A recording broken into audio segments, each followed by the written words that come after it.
But that being said, we still have a few bowl games that I definitely wanted to get into, all happening on this Saturday night.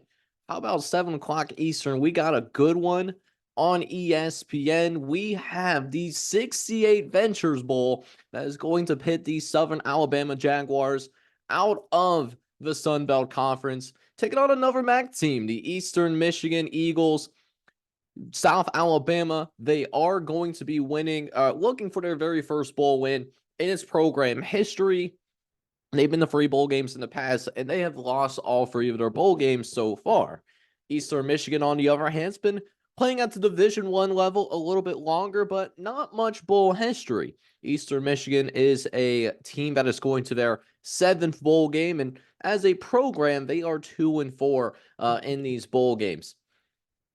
This is one of the few games that actually has a pretty lopsided line. The only line that I've seen in bowl season that's a little bit more lopsided than this particular bowl game is the Fiesta Bowl between Liberty and Oregon. So you have a line as big as it is, particularly in postseason action. Why is that? Why is this much more lopsided than the other bowl games that we have out here? Well, this South Alabama team, while it's not the same alliteration as last year's team was a little bit more consistent. This is still a very good team. The problem with South Alabama, though, is that South Alabama, you really don't know what you're going to get from a week to week basis. I mean, just look at what happened in the early portion of the season. We're talking about a team that was steamrolled by Tulane. They then parlay that into the next week. They blow out Oklahoma State. And that Oklahoma State turned out to be a good team. That Oklahoma State team ends up going to the Big 12 championship. And what do they do the next week after that? They lose to Central Michigan. It's a head-scratching loss, only to then turn around and get James Madison to the brink. They almost pulled off against James Madison. So what is this Southern Alabama team? Well, it's a Southern Alabama team that knows how to blow out the bad teams. They know how to at least hold firm against the good ones, but not always the most consistent team.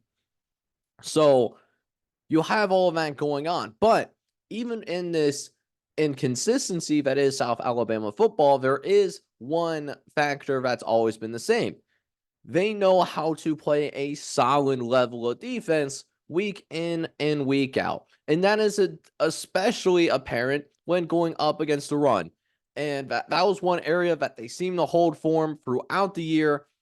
And you would figure, and then in addition to that, if South Alabama figures out how to get its ground going, they're able to win games if they're able to establish that vaunted running game. 6 of their wins this year came when they ran for over 190 yards on the ground, but they also ran for 160 yards or less in their losses as well. Same thing when it comes down to turnovers. If South Alabama takes good care of the football, they're going to be fine. They turned the ball over 4 times in their 6 wins. However, they turned the ball 15 times in their 6 losses. So if you're South Alabama, to avoid being upset, it's pretty straightforward. Run the ball decently. Don't turn the ball over yourself. Don't shoot yourself in the foot.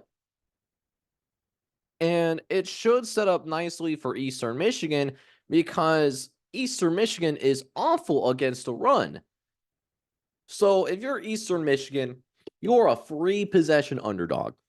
You have to get turnovers to win this game. That's really what it barrels down to. You need some turnovers to happen.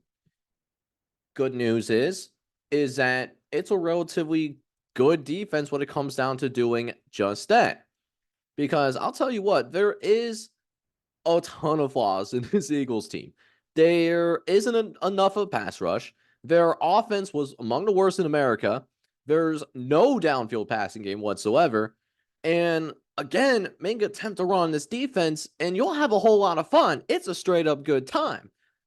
However, they are 3-0 when they took the ball away 3 times or more, and they have came up with multiple turnovers in 6 games. This is a really coached team, even though they may not have the talent level of many teams that are participating in the bowl season.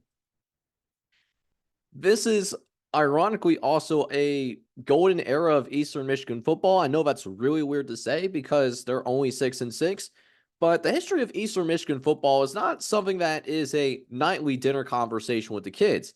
But this program knew nothing but pain and torture year after year. From 1990 to 2016, they have been to a grand total of 6 bowls in 49 years of existence. Chris Creighton, the current coach of his Eastern Michigan squad, he's personally responsible for 5 of them. They're a team that does not have a lot of penalties. The turnovers aren't a big issue. And then if you get your running game going and your mid-range throws are actually clicking, this could become an interesting game. So, but in saying that, it's one of those things where Eastern Michigan kind of has to hope that South Alabama shoots itself in the foot and Eastern Michigan has to capitalize on these opportunities. That being said, with Eastern Michigan being a well-coached team overall, I will give Chris Creighton the benefit of the doubt in this particular situation. We'll say that we think they'll cover.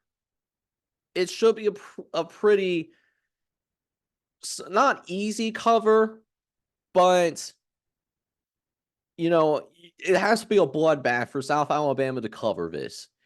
And while South Alabama will have the much better team on paper, they're playing practically at home in Mobile. We're going to say Eastern Michigan covers because they are a well-coached team, and we're not necessarily sure which South Alabama team is going to show up.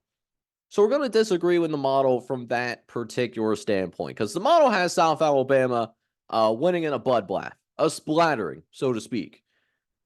But what we will also say on top of that, though, is I do think South Alabama is too much for Eastern Michigan. So while we will acknowledge that Eastern Michigan probably should cover the 17.5, we think that South Alabama will win outright. It would be a major surprise, in my opinion, if Eastern Michigan is actually somehow able to pull this off.